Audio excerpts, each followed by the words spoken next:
kind and brave, that's our way. Nice to see you here today. Hello everybody, it's very nice to see you today. And we are going to crack on with our story, James and the Giant Peach, and see what James is up to today in his adventures inside the big peach. Right, are we ready, City Llama? Ready to go? Okay then, off we go. Chapter 28. One by one the travellers came out again onto the top of the peach and gazed carefully around. The moon was still shining as brightly as ever, and there was still plenty of huge shimmering cloud mountains on all sides, but there were no cloudmen in sight now. "The peach is leaking!" shouted the old green grasshopper, peering over the side. "It's full of holes, and the juice is dripping out everywhere." "That does it!" cried the earthworm.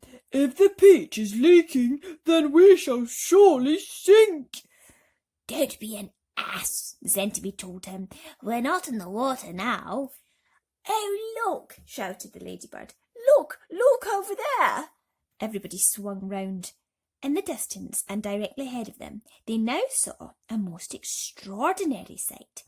It was a kind of arch, a colossal, curvy-shaped thing that reached high up into the sky and came down again at both ends. The ends were resting upon a huge, flat cloud that was as big as a desert. "Now, what in the world is that?" asked James. "It's a bridge."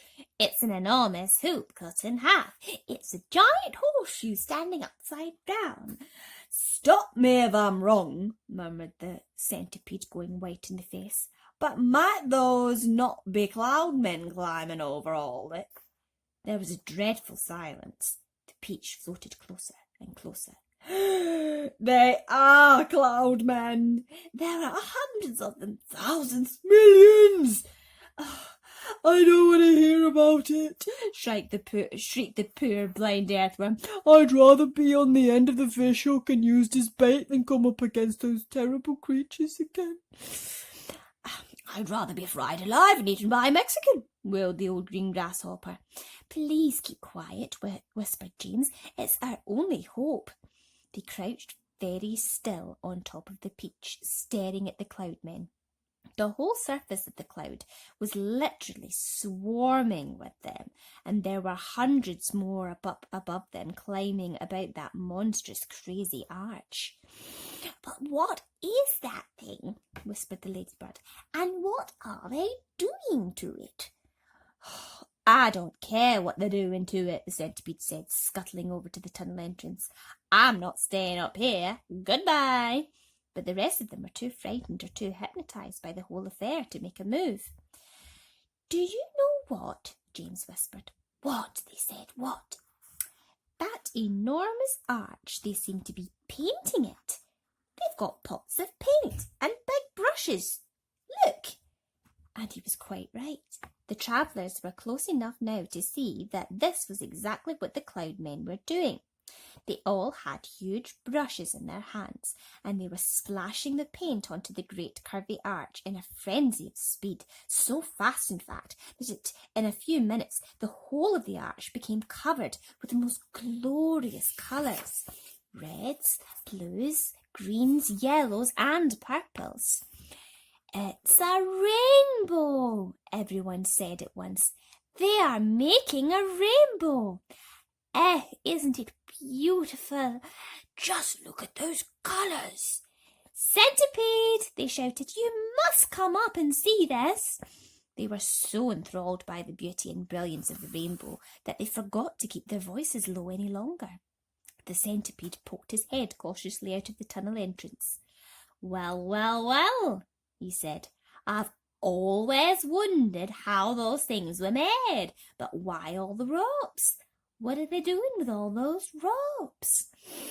"Good heavens, they are pushing it off the cloud," cried James.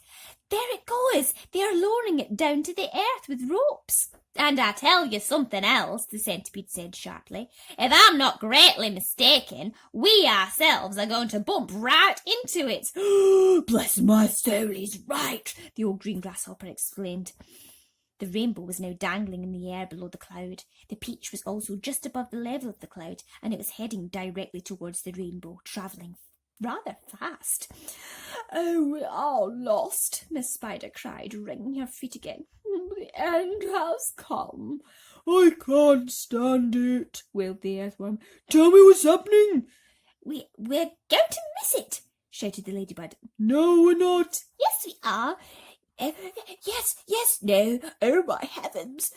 "Hold on, everybody," James called out, and suddenly there was a tremendous thud as the peach went crashing into the top of the rainbow. This was followed by an awful splintering noise as the enormous rainbow snapped right across the middle and became two separate pieces. The next thing that happened was extremely unfortunate. The ropes that the Cloudmen had been using for lowering the rainbow got tangled up with the silk strings that went up from the peach to the seagulls. The peach was trapped! Panic and pandemonium broke out among the travellers, and James Henry Trotter, glancing up quickly, saw the faces of 1,000 furious Cloudmen peering down at him over the edge of the cloud. The faces had almost no shape at all because of the long white hairs that covered them. There were no noses, no mouths, no ears, no chins. Only the eyes were visible in each face, two small black eyes glinting through the hairs. Then came the most frightening thing of all. One Cloudman, a huge, hairy creature who must have been 14 feet tall at least, suddenly stood up and made a tremendous leap off the side of the cloud, trying to get to one of the silk strings above the peach. James and his friends saw him go flying through the air above them, his arms outstretched in front of him, reaching for the nearest string, and they saw him grab it and cling to it with his hands and legs, and then, very, very slowly, hand over hand, he began to come down the string. "Mercy, help, save us!" cried the ladybird. "He's coming down to eat us," wailed the old green grasshopper. "Jump overboard!" "Then eat the earthworm first," shouted the centipede. "It's no good eating me, I'm full of bones like a kipper." "Centipede," yelled James. "Quickly, bite through that string, the one he's coming down on." The centipede rushed over to the stem of the peach and took the silk string in its teeth and bit through it with one snap of its jaws. Immediately, far above them, a single seagull was seen to come away from the rest of the flock and go flying off with a long string trailing from its neck. And clinging desperately to the end of the string, shouting and cursing with fury, was the huge, hairy Cloudman. Up and up he went, swinging across the moonlit sky, and James Henry Trotter, watching him with delight, said, "My goodness, he must weigh almost nothing at all for one seagull to be able to pull him up like that. He must be all hair and air." The rest of the Cloudmen were so flabbergasted at seeing one of their company carried away in this manner that they let go the ropes that they were holding, and then, of course, down went the rainbow, both halves of it together, tumbling towards the earth below. This freed the peach, which at once began sailing away from that terrible cloud. But the travellers were not in the clear yet. The infuriated Cloudmen jumped up and ran after them along the cloud, pelting them mercilessly with all sorts of hard and horrible objects. Empty paint buckets, paintbrushes, step ladders, stools, saucepans, frying pans, rotten eggs, dead rats, bottles of hair oil, anything those brutes could lay their hands on came raining down upon the peach. One Cloudman, taking very careful aim, tipped a gallon of thick purple paint over the edge of the cloud right on the centipede himself. The centipede screamed with anger.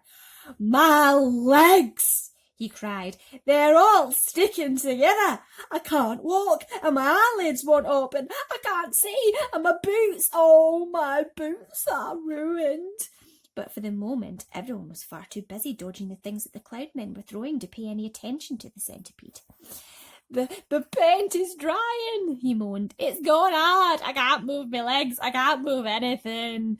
"You can still move your mouth," the earthworm said. "And that's a great pity." "James," bawled the centipede, "please help me. Wash off this paint. Scrape it off. Anything." Chapter 29.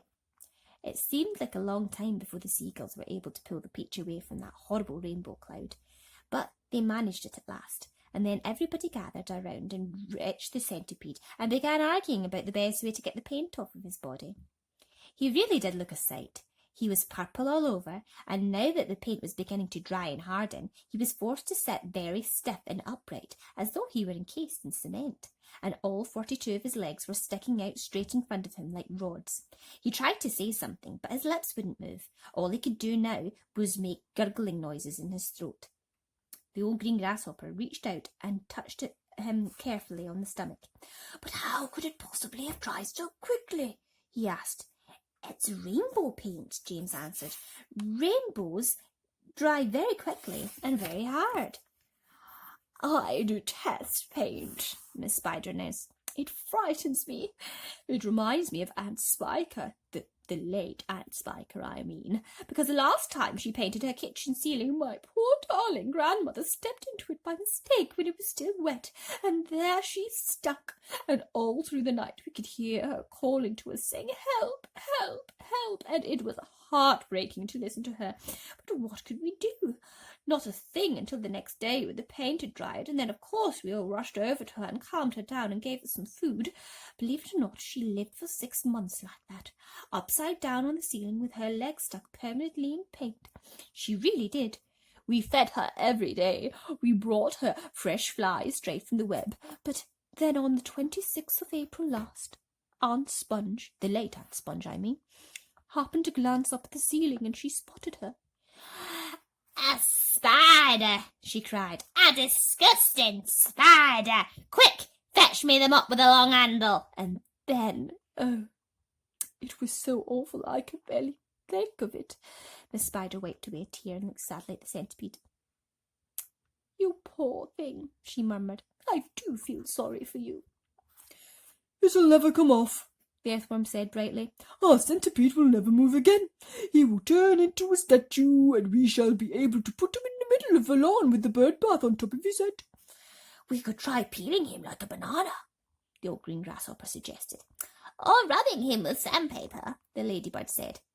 "Now if he stuck out his tongue," the earthworm said, smiling a little for perhaps the first time in his life, "if he stuck it out really far, then we could all catch hold of it and start pulling, and if we pull hard enough, we could turn him inside out and he would have a new skin."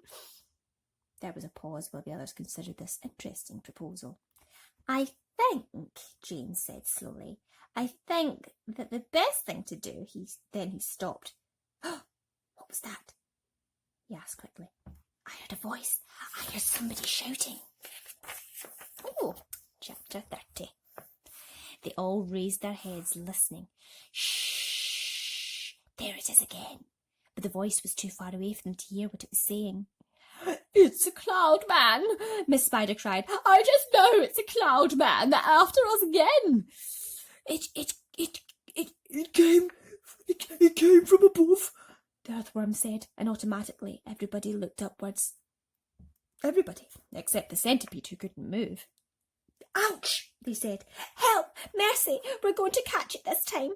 For what they now saw, swirling and twisting directly above their heads, was an immense black cloud, a terrible, dangerous, thundery-looking thing that began to rumble and roar, even as they were staring at it. And then, from high up on top of the cloud, the faraway voice came down to them once again, this time very loud and very clear. "On with the facets," it shouted. "On with the facets, on with the facets." 3 seconds later, the hole underneath of the cloud seemed to split and burst open like a paper bag, and then out came the water. They saw it coming, and it was quite easy to see because it wasn't just raindrops. It wasn't raindrops at all. It was a great, solid mass of water that might have been a lake or a whole ocean dropping out of the sky on top of them. And down it came, down and down and down, crashing first onto the seagulls and then onto the peach itself, while the poor travellers shrieked with fear and groped around frantically for something to catch hold of. The peach stem, the silk strings, anything they could find, and all the time the water came pouring and roaring down upon them, bouncing and smashing and sloshing and slashing and swashing and swirling and sudging and whirling and gurgling and gushing and rushing and rushing. And it was like being pinned down underneath the biggest waterfall in the world and not being able to get out. They couldn't speak, they couldn't see, they couldn't breathe, and James Henry Trotter, holding on madly to one of the silk strings above the peach stem, told himself that this must surely be the end of everything at last. But then, just as suddenly as it had started, the deluge stopped. They were out of it, and it was all over. The wonderful seagulls had flown right through it and had come out safely on the other side. Once again, the giant peach was sailing peacefully through the mysterious moonlit sky.